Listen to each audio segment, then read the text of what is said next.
Prokaryotic cells and eukaryotic cells. तो इसके बाद आज हम पढ़ेंगे यूकैरियोटिक कोशिका के अभिलाक्षणिक गुण। कल हमने प्रोकैरियोटिक सेल्स है उसके गुण पढ़े थे, कौन कौन से गुण होते हैं। कल हमने देखा था इसमें प्रोकैरियोटिक सेल्स में कि केंद्रक झिल्ली के आधार पर जो सजीव जगत है उसके अंदर कोशिकीय संगठन को दो भागों में बांटा था। एसिड केंद्र की मतलब प्रोकैरियोटा एंड यूकैरियोटा। तो प्रोकैरियोटा के अंदर एसिड केंद्र की कहते हैं जिसको, और यूकैरियोटा जिसको ससिड केंद्र की कहते हैं, उसके बारे में हमने पढ़ा था। आज हम पढ़ेंगे यूकैरियोटिक कोशिका के अभिलाक्षणिक गुण। ये हमारा टॉपिक ए चल रहा है जिसमें है introduction to cell discovery, characteristics of prokaryotic and eukaryotic cells. तो सबसे पहले हम यूकैरियोटिक कोशिका के गुण पढ़ेंगे, कैरेक्टरिस्टिक्स ऑफ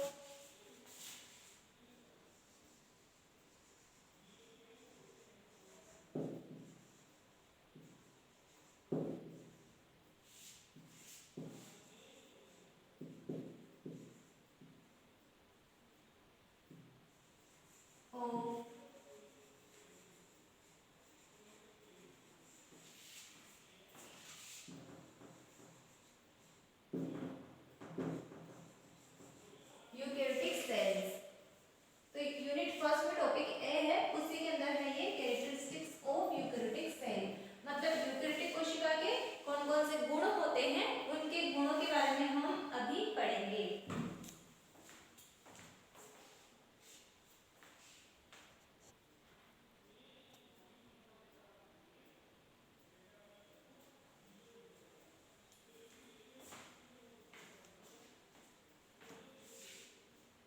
तो सबसे पहले इसमें होता है फर्स्ट नंबर पे सुगठित केंद्रक संरचना।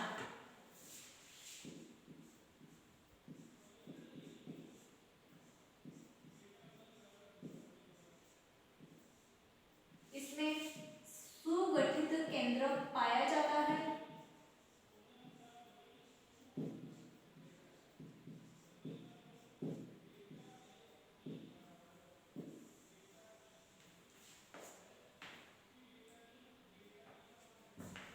इसको इंग्लिश में कहते हैं वेल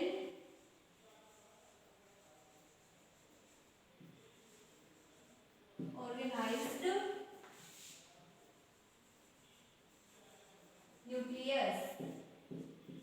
मतलब सुगठित केंद्रक संरचना, ये इसका पहला गुण है जो यूकैरियोटिक सेल के लक्षण है, अभिलाक्षणिक गुण है। कैरेक्टर्स मतलब क्या होते हैं, गुण।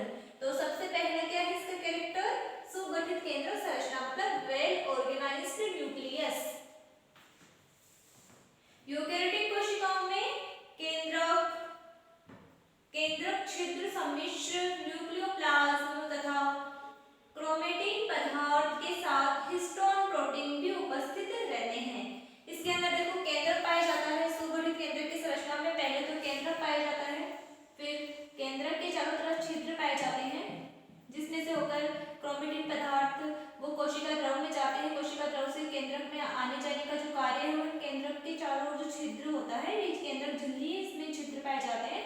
तो केंद्रक छिद्र पाए जाते हैं, सुगठित केंद्रक पाया जाता है, इसके अंदर न्यूक्लियोप्लाज्म पाए जाते हैं और इसके अंदर ये क्रोमेटिन मतलब गुणसूत्र, जिनसे गुणसूत्र बनता है, तो क्रोमेटिन पदार्थ इसके अंदर पाया जाता है। तो इस तरह से सुगठित केंद्र की संरचना किसमें पाई जाती है, यूकैरियोटिक सेल्स में। केंद्रक पाया जाता है, केंद्रक छिद्र, अंदर क्रोमेटिन पदार्थ और न्यूक्लियोप्लाज्म, ये सब इसके अंदर पाए जाते हैं। तो ये इसका फर्स्ट कैरेक्टर है।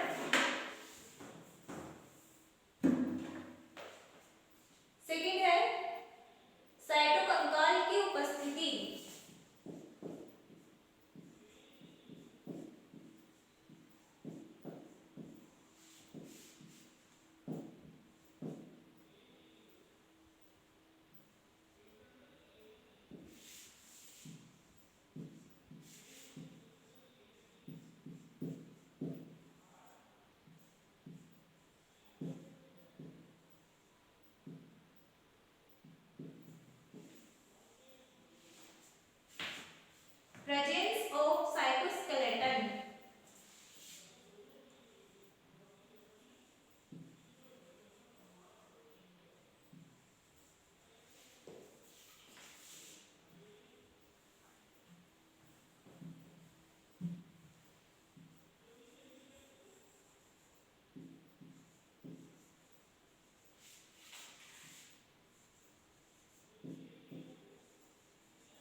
ये यूकेरियोटिक कोशिका है, तो इसके अंदर क्या होता है, आंतरिक कंकाल पाया जाता है, तो इसलिए इसको क्या कहते हैं, साइटोकंकाल कहते हैं। ये यूकेरियोटिक कोशिका को आधार एवं आकार प्रदान करते हैं। साइटोकंकाल या साइटोस्केलेटन जो कि यूकेरियोटिक कोशिका में पाया जाता है, वो क्या करता है, यूकेरियोटिक कोशिका को आधार प्रदान करते हैं और आकार प्रदान करते हैं। कोशिका में पदार्थों के आवागमन को संपर्क करता है। कोशिका के अंदर पदार्थ है वो आसानी से आ सकते हैं, वापस जा सकते हैं, तो आवागमन को कौन निश्चित करता है, उसको सरल बनाता है। तो कोशिका जो कंकाल है जिसको साइटोस्केलेटन कहते हैं, साइटोकंकाल, उसकी उपस्थिति की वजह से ये संभव हो पाता है। और साइटोकंकाल प्रोटीन तंतुओं के जेल से निर्मित होता है। प्रोटीन के तंतु होते हैं उसके जेल से ये क्या बनता है, साइटोकंकाल बनता है। यह दो प्रकार के पदार्थों, एक्टिन तंतु तथा सूक्ष्म नलिकाओं से निर्मित होते हैं। ये साइटोकंकाल होता है ना, वो दो प्रकार के पदार्थों से बनता है। फर्स्ट इसमें एक्टिन, एक तो होता है एक्टिन, एक्टिन से बनता है, और सेकंड है इसके अंदर सूक्ष्म नलिकाएं, माइक्रोट्यूब्यूल्स।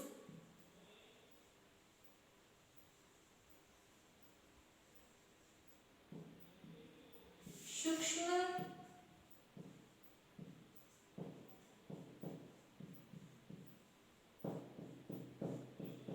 नलिकाएं, तो माइक्रोट्यूब्यूल्स है, इससे क्या बनता है, साइटोकंकाल बनता है। तो साइटोकंकाल बनाने में कौन हेल्प करते हैं, एक तो प्रोटीन के तंतु से बनता है, इसके अलावा एक्टिन और माइक्रोट्यूब्यूल्स, इन सबसे मिलकर साइटोकंकाल बनता है, जो यूकेरियोटिक कोशिका को आकृति और आधार प्रदान करता है और पदार्थों के, कोशिका से पदार्थों के आवागमन को निश्चित करता है, संपन्न करता है। तो इस तरह से ये था साइटोकंकाल की उपस्थिति, जिसका सेकंड कैरेक्टर है यूकेरियोटिक सेल का, जो प्रोकैरियोटिक सेल में प्रेजेंट नहीं होता है।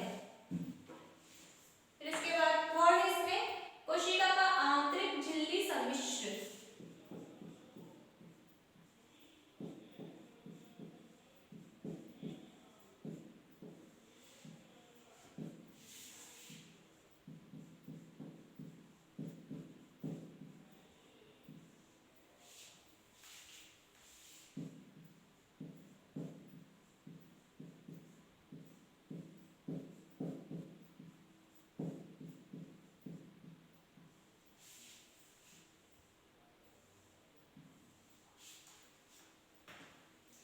Internal membrane complex of cell.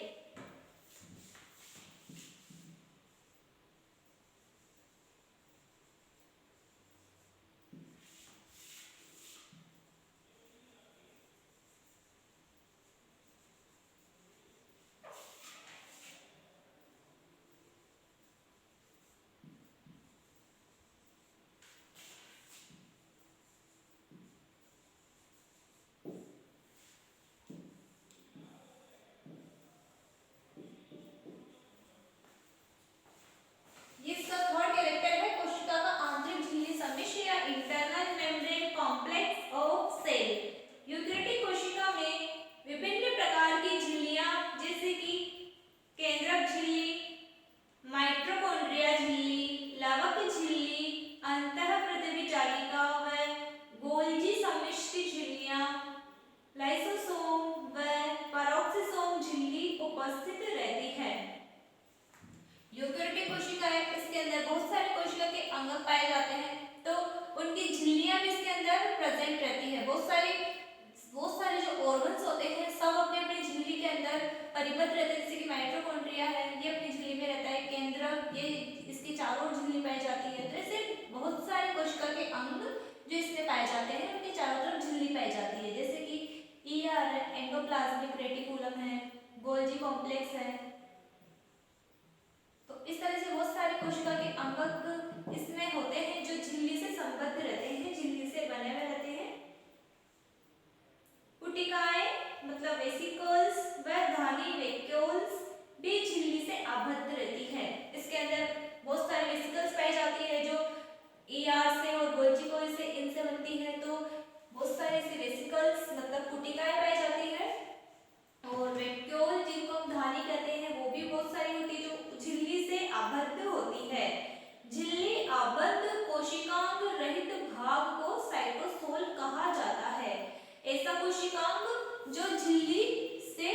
बंद नहीं हो, मतलब कोई कोशिकांग जिसके चारों ओर जो झिल्ली होती है मेम्ब्रेन वो अनुपस्थित होती है तो उसको क्या कहते हैं, उसको कहते हैं साइटोसोल।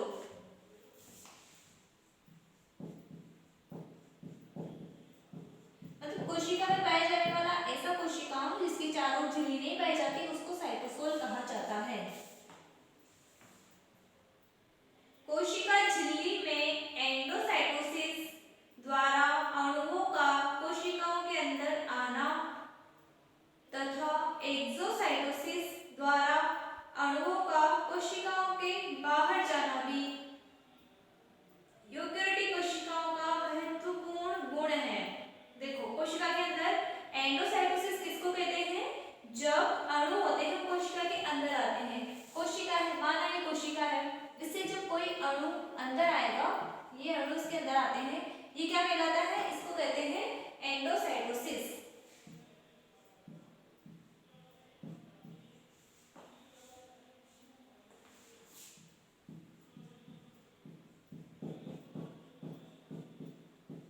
ये एंडोसाइटोसिस कहलाता है। वही इस कोशिका से अगर कोई अणु बाहर की तरफ जाता है, बाहर निकाला जाता है तो वो कहलाता है एक्सोसाइटोसिस।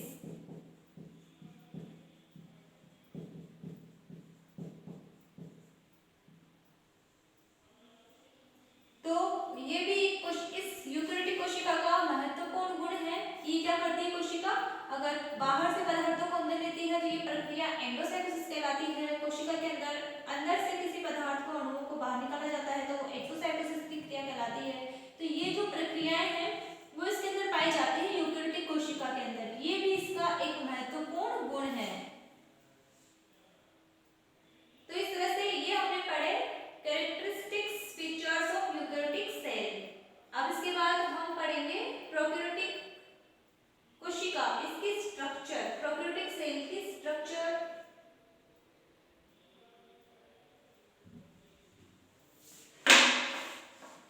तो ये कैरेक्टरिस्टिक्स ऑफ यूकेरियोटिक सेल था, यूकेरियोटिक कोशिकाओं की विशेषताएं।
बैक्टीरियल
और ये जो चारों तरफ द्रव है ये इसका प्लाज्मिड या कोशिका द्रव्य कहलाता है। इसके अंदर देखो एमआरएनए पाया जाता है, आरएनए जिसको हम मैसेंजर आरएनए कहते हैं, एमआरएनए पाया जाता है। इसके अलावा इसके अंदर देखो इसमें छोटे छोटे कण होते हैं, ये होते हैं राइबोसोम, तो इसमें राइबोसोम पाया जाता है। इसमें डीएनए हो गया और उसके बाद इसके अंदर मीसोसोम पाए जाते हैं। इसके अंदर इस तरह की स्ट्रक्चर होती है, तो इसमें मीसोसोम इसके अंदर पाए जाते हैं। इसके अलावा इसके अंदर पॉलीजोम पाए जाते हैं, पॉलीजोम पाए जाते हैं। फिर इसके अंदर ये चारों ओर जो स्ट्रक्चर बनी हुई कहलाती है, इसकी स्ट्रक्चर ये पिली कहलाती है, पिलाई कह सकते हैं इनको, पिलाई। ये चारों तरफ ये है, ये पिलाई कहलाते हैं। और इसके अंदर प्लाज्मा मेम्ब्रेन पाई जाती है। ये बाहर वाला तो कैप्सूल कहलाता है और ये सबसे अंदर वाला है ये कहलाता है प्लाज्मा मेम्ब्रेन। तो ये है प्लाज्मा मेम्ब्रेन, प्लाज्मा मेम्ब्रेन इसमें पाई जाती है। और जो बीच में है, बीच वाली वो कहलाती है सेल वॉल। तो इसमें जो 3 आउटर लाइंस है, सबसे अंदर वाला तो प्लाज्मा मेम्ब्रेन, इसके बाहर सेल वॉल पाई जाती है और उसके बाहर कैप्सूल का आवरण पाया जाता है। तो इस तरह से ये इसकी स्ट्रक्चर थी बैक्टीरियल सेल की। बैक्टीरियल सेल इस तरह से होती है कुछ, अब हम पढ़ेंगे इसमें कौन कौन से इसके अंदर भाग पाए जाते हैं। तो इसके अंदर सबसे पहले पढ़ेंगे हम कोशिका आवरण, सेल एनवेलप।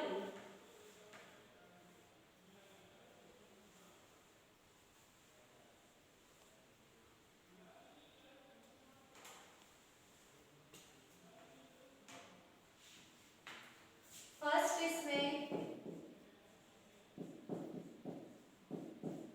कोशिका आवरण,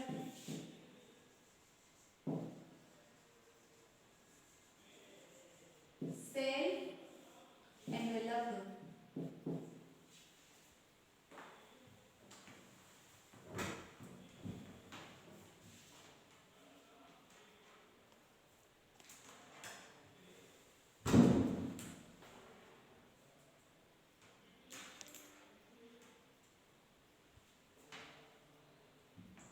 यह 3 स्तरों से बना होता है। ये जो सेल एनवेलप या कोशिका आवरण है कितने स्तर से बना होता है? 3 स्तर। इसमें कौन कौन से पाए जाते हैं? फर्स्ट इसके अंदर अवपंक परत,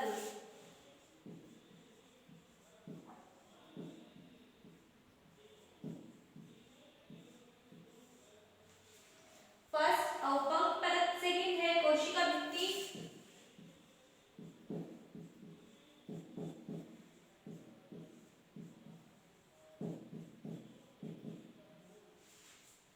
और तीसरा आवरण होता है प्लाज्मा झिल्ली।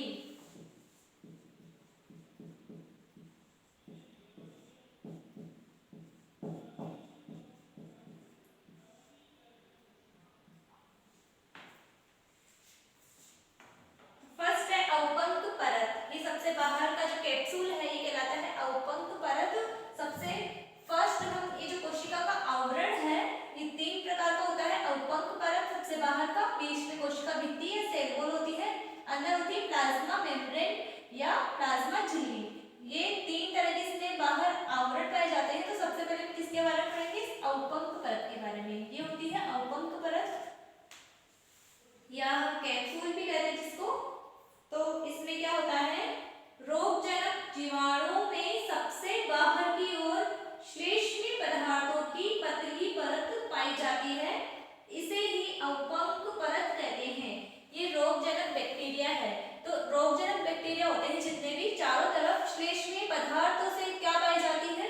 एक झिल्ली पाई जाती है, इस तरह की श्लेष्मीय पदार्थ होते हैं उनसे बनती है।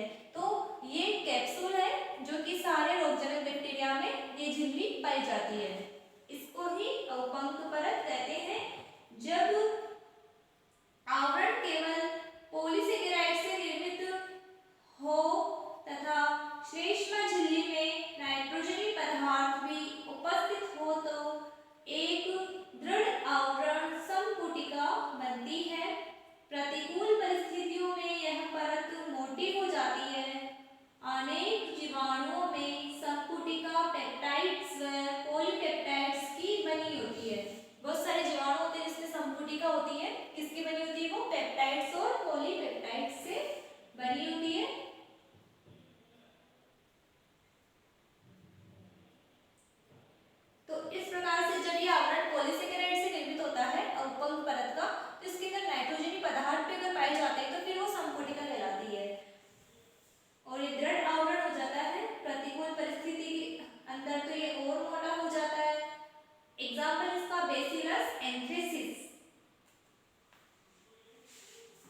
जीवाणु में कोशिका भित्ति अत्यंत दृढ़ होती है। जीवाणु के अंदर जो कोशिका भित्ति बनती है कैसी होती है? अत्यंत दृढ़ होती है, बहुत मजबूत होती है। ये सेल वॉल है, सेकेंड नंबर पे जो वॉल है ये सेल वॉल कहलाती है। तो ये बहुत दृढ़ होती है, बहुत ज्यादा मजबूत होती है। हम पढ़ रहे हैं कोशिका भित्ति के बारे में। फर्स्ट हम पढ़ चुके हैं, अभी हमारा चल रहा है सेकेंड कोशिका भित्ति। तो कोशिका भित्ति जीवाणु में होती है, बहुत दृढ़ होती है। इसकी मोटाई लगभग 100 से 250 एंगस्ट्रॉम होती है। कितनी होती है कोशिका भित्ति की मोटाई? 100 से लेके 250 एंगस्ट्रॉम तक, इतनी इसकी मोटाई होती है। इस कोशिका भित्ति का एक महत्वपूर्ण लक्षण यह है कि यह पादप पर जंतु कोशिका की भांति सूक्ष्म तंतु की न होकर दानेदार होती है। इस भित्ति की सबसे महत्वपूर्ण विशेषता या लक्षण क्या है कि यह पादप और जंतु कोशिकाओं की भांति कैसी होती है? दानेदार न होकर, सूक्ष्म तंतु की न होकर दानेदार होती है। सूक्ष्म तंतु के जिसमें माइक्रोट्यूब्यूल्स पाए जाते हैं तो ये दानेदार होती है। इस तरह की होती है, दाने दाने से बनी होती है, मतलब दानेदार प्रकार की कोशिका भित्ति होती है। जबकि जो पादप होते हैं और कुछ जंतु, उनके अंदर ये माइक्रोट्यूब्यूल्स की सूक्ष्म नलिकाएं होती है, इस तरह से उनसे बनी होती है। जबकि इसमें ऐसा नहीं होता है, ये दानेदार होती है, दानों से बनी हुई होती है, ग्रेन्युलर होती है। संपुटिकायुक्त जीवाणु में अवपंक परत के अंदर व संपुटिका रहित जीवाणु में सबसे बाह्य स्तर के रूप में उपस्थित होती है। जिनके अंदर संपुटिका पाई जाती है उन जीवाणुओं में अवपंक परत होती है, उसके अंदर ही पाई जाती है। और जिनमें संपुटिका रहित मतलब संपुटिका नहीं पाई जाती, उनमें सबसे बाह्य स्तर के रूप में ये होती है। मतलब बाहर की तरफ ये जो परत अवपंक परत या संपुटिका नहीं पाई जाती है, तो उसके सबसे बाहर कौन सी भित्ति होती है? सेल वॉल होती है। अगर ये कैप्सूल या संपुटिका पाया जाता है तो सबसे बाहर ये होता है, फिर उसके अंदर सेल वॉल प्रेजेंट होती है।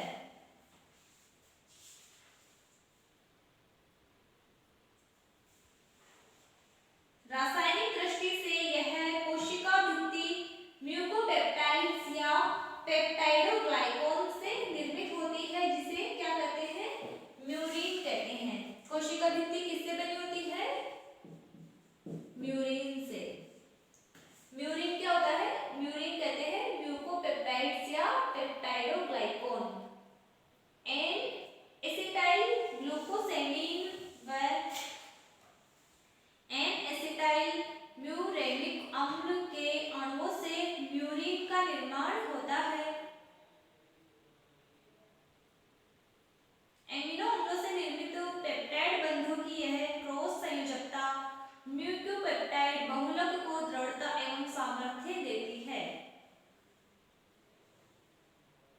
तो इसके अंदर देखो एमिनो अम्ल भी उपस्थित होते हैं, 3 एमिनो अम्ल, एलेनिन, ग्लूटामिक अम्ल तथा लाइसिनिक अम्ल या जिसको डाई अमीनो पोमेलिक अम्ल भी कहते हैं, ये उपस्थित रहते हैं।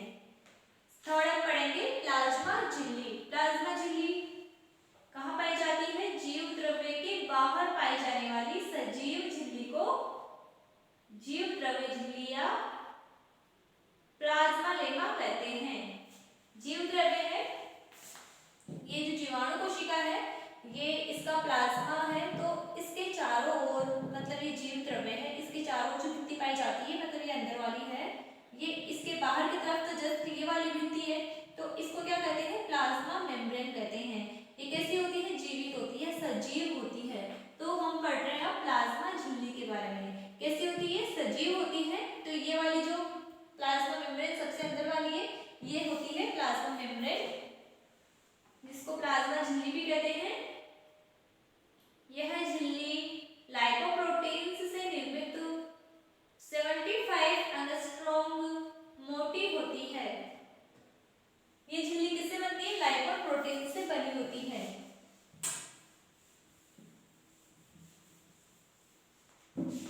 प्लाज्मा झिल्ली किससे बनी होती है? लाइपोप्रोटीन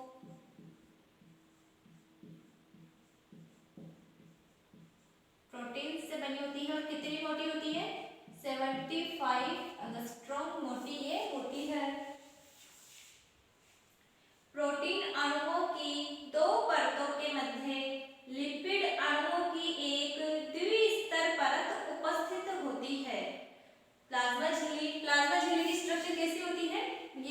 प्रोटीन के अणु हैं इनके मध्य में क्या पाई जाती है, लिपिड की परत पाई जाती है।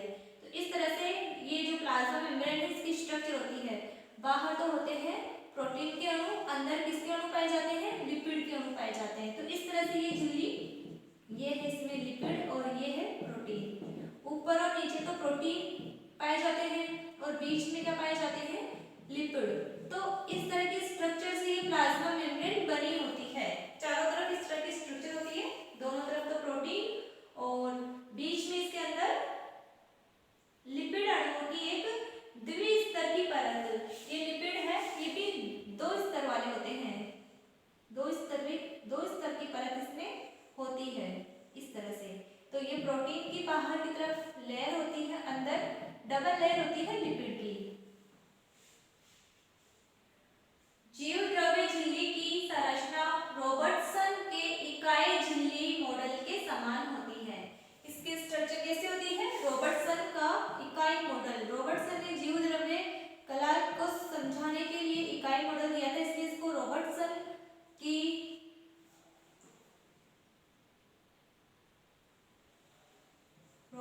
का इकाई झिल्ली मॉडल कहते हैं।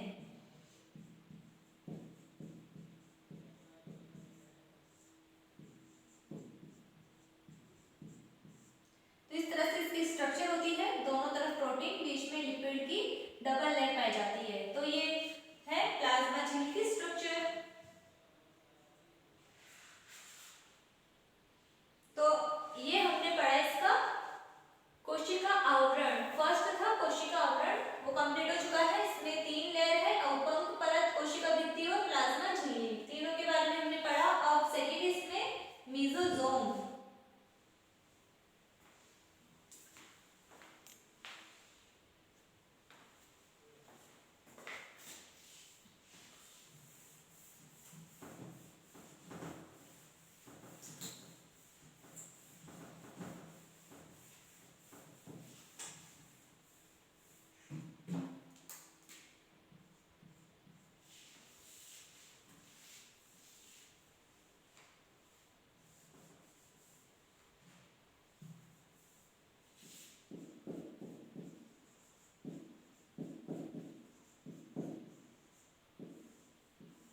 मेसोसोम क्या होता है, अनेक जीवाणुओं में प्राय धनात्मक जीवाणुओं में प्लाज्मा झिल्ली अनेक स्थानों पर अंतर्गलित होकर कुछ संरचनाएं बनाती है जिन्हें मध्यकाय या मेसोसोम्स कहते हैं। क्या कहते हैं इनको, मध्यकाय भी कहते हैं या मेसोसोम्स भी इनको कहते हैं। प्लाज्मा झिल्ली क्या करती है, अंतर्गलित होकर एक संरचना बनाती है, अनेक स्थानों पर ये अंतर्गलित हो जाती है। इस तरह से ये प्लाज्मा झिल्ली है। तो इस तरह से ये अंदर की तरफ इस तरह से अंतर्गलित होकर इस तरह की स्ट्रक्चर बनाती है।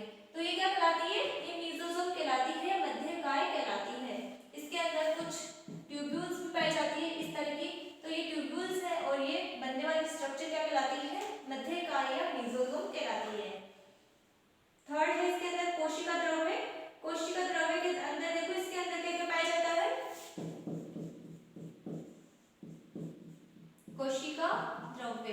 कोशिका द्रव्य के अंदर इसमें पाया जाता है राइबोसोम,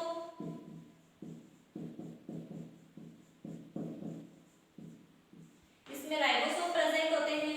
और इसके अलावा इसके अंदर वर्णकी लवक, जो कि क्या करता है, प्रकाश संश्लेषण करता है। तो प्रकाश संश्लेषण करने वाले जीवाणु होते हैं, उनके अंदर वर्णकी लवक पाए जाते हैं, जो कि फोटोसिंथेसिस करने में इनको हेल्प करते हैं। कुछ होते हैं बैक्टीरिया जो फोटोसिंथेसिस करते हैं, तो उनमें वर्णकी लवक भी पाया जाता है।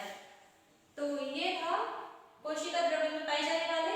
और फोर्थ पे है केंद्रकाभ, न्यूक्लियोइड। क्या, केंद्रकाभ।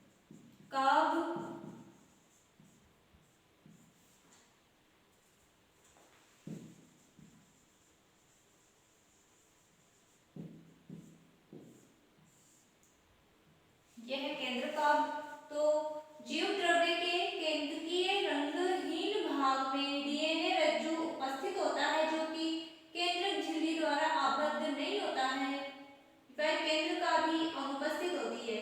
तो जीव द्रव्य के केंद्रीय रंगहीन भाग में डीएनए का ये रज्जु पाया जाता है, ये डीएनए है